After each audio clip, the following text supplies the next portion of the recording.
Kumusta? At maligayang pagdating sa aming channel, DMV Permit Practice Test. Sa pagmamaneho, ang right-of-way ay isang legal na termino na naglalarawan kung sino ang may karapatang dumaan muna sa isang partikular na sitwasyon sa trapiko, tulad ng sa isang interseksyon, rotonda, o paradahan. Mahalagang maunawaan at igalang ang right-of-way para sa ligtas at maayos na pagmamaneho. Makakatulong ito upang maiwasan ang mga aksidente at banggaan sa kalsada.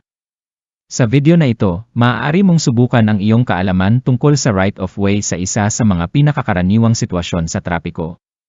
Tingnan ang larawan sa screen. Makikita ang dalawang sasakyan na dumating ng sabay sa isang interseksyon. Ang pulang sasakyan ay nais dumiretso.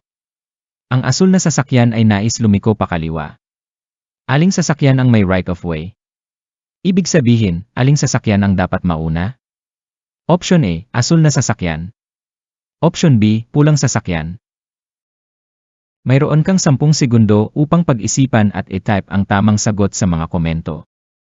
Pindutin ang pause kung kailangan mo ng mas maraming oras upang mag-isip.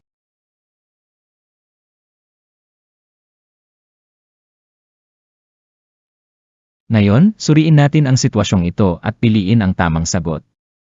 Sa isang 400 na interseksyon na walang ilaw o senyales ng trapiko, ang right-of-way ay batay sa kung sino ang unang dumating. Ang unang dumating ay may right-of-way at maaaring dumaan muna.